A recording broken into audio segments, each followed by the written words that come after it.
মোটরসাইকেলে উঠলে পোলাপাইনের মাথার ভিতরে মানে মোটরসাইকেলের গিয়ার যদি থাকে 100, এমনি তো গিয়ার 4টা থাকে 5টা থাকে, স্পিরিট থাকে 100-150, কিন্তু শয়তান ওয়াসওয়াসা দিয়া তারে 1000-এর মতো পাওয়ার ঢুকিয়ে দেয়।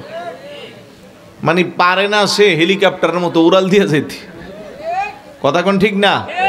সামনে কি আছে এগুলো তার দেখার টাইম নাই। সে কি মরবে না বাঁচবে ওইটাও চিন্তার দরকার নাই। অথচ এমন কোনো দিন নাই বাংলাদেশে মোটরসাইকেলে কয়েকজন মারা যায় না।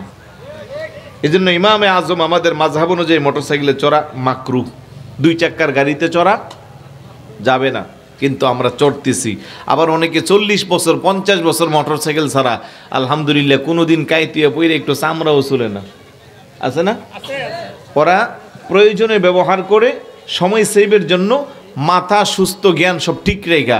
আর আমাদের স্কুল কলেজে পড়ুয়া চ্যাংরা পোলাপাইন যারা নতুন নতুন শিখে, ওরা যখন গিয়ার দে পারা না এটারে হেলিকপ্টারের মতো উড়াইয়া নিয়ে ফেলাইতে। কথা কোন ঠিক না? অনেক আছে, আপনি পেপার পত্রিকায় দেখি, পেপার পত্রিকায় দেখা যায় সকালবেলা শপিং করার জন্য বাড়ি থেকে ব্রাহ্মণবাড়িয়া, বৈরব, নরসিংদী, ঢাকা মার্কেট করতে যায়। শপিং করে আসার সময় বিকালবেলা কাপড় টুপুর সব মোটরসাইকেলের ওই কি বলে আংটার মধ্যে লাগানো থাকে, মাঝখান দিয়ে বেচারা গেছে গা, আল্লাহর ডাকে সারা দিয়া, আছে না নাই? একটু সচেতনতার জন্য এই যে আমার ভাইরা ওরা যাই হোক, ওরা যে যাচ্ছে এখানে একটা মাহফিল, হাজার হাজার শত শত মানুষ রাস্তা দিয়ে আছে, ঠিক না? ওরা যাচ্ছে ওই তো ওরা মরবে নাইলে কারো মারবে, একটু সচেতনতার জন্য।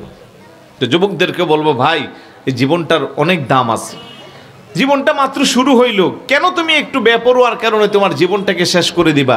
তোমার জীবনটা তো শুধু তোমার না, তোমার এই জীবনটার পিছনে তোমার বাবার তিলে তিলে ঘোরা অনেক পয়সা ইনভেস্ট করা আছে, তোমার মার হাজারো অভুক্ত খাবার তোমার পেটে আছে, কত কষ্ট করে তোমারে লালন পালন করলো। তুমি একটু বেপরোয়া শয়তানের অসহায় পড়ে বন্ধুকে খুশি করার জন্য, বান্ধবীর সামনে ভাব নেওয়ার জন্য নিজের জীবনটারে নিজেই শেষ করে দিলা, আছে না নাই?